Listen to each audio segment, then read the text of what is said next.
मेहनत का फल।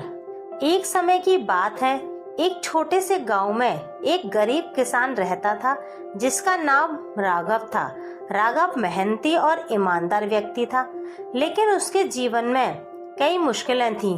वह और उसकी पत्नी सुमन दिन रात खेतों में मेहनत करते थे ताकि वे अपने बच्चे को बेहतर जीवन दे सकें। उनके 2 बच्चे थे, बेटा रोहित और बेटी आर्या, जो दोनों ही स्कूल जाते थे और पढ़ाई में बहुत अच्छे थे।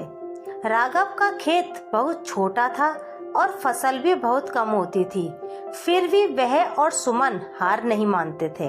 वे हमेशा अपने बच्चे को सिखाते थे कि ईश्वर पर भरोसा रखो और ईमानदारी से मेहनत करते रहो। मेहनत और ईमानदारी से काम करने वालों की ईश्वर किसी न किसी रूप में मदद अवश्य करता है। एक दिन गांव में भयंकर तूफान आया जिसमें राघव के खेत को पूरी तरह से बर्बाद कर दिया। अब उसके पास खाने के लिए भी अनाज नहीं बचा था। यह देखकर राघव और सुमन बहुत दुखी हुए, लेकिन उन्होंने अपने बच्चों के सामने हार नहीं मानी। एक दिन जब राघव अपने टूटे हुए खेत में बैठे थे, एक अजनबी उनके पास आया। वह एक बुजुर्ग व्यक्ति था जिसने साफ सुथरे कपड़े पहने थे और उसके चेहरे पर एक संतोषजनक मुस्कान थी।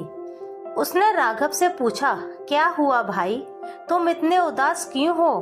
राघव ने अपनी स्थिति उस बुजुर्ग को बताई। बुजुर्ग व्यक्ति ने कुछ देर सोचा और फिर कहा, मेरे पास कुछ बीज हैं। ये साधारण बीज नहीं है, ये जादुई बीज हैं। इन्हें अपने खेत में बो और देखो क्या होता है। राघव ने थोड़ी संकोच के साथ उन बीजों को लिया और अपने खेत में बो दिया। कुछ ही दिनों में खेत में हरी भरी फसल लहराने लगी। राघव और सुमन की खुशी का ठिकाना नहीं रहा। उस साल राघव की फसल बहुत अच्छी हुई। उसने अनाज बेचकर काफी पैसा कमाया और अपने परिवार की सभी जरूरतें पूरी की। अब उनके पास न केवल खाने के लिए पर्याप्त अनाज था, बल्कि वे अपने बच्चों की शिक्षा और भविष्य के लिए भी पैसे जमा कर पा रहे थे। रोहित और आर्या ने भी अपने माता पिता की मेहनत को देखकर और अधिक मेहनत करने का संकल्प लिया। कुछ दिनों के बाद राघव ने सोचा कि वह उस बुजुर्ग आदमी को धन्यवाद कहेगा जिसने उसकी मदद की थी।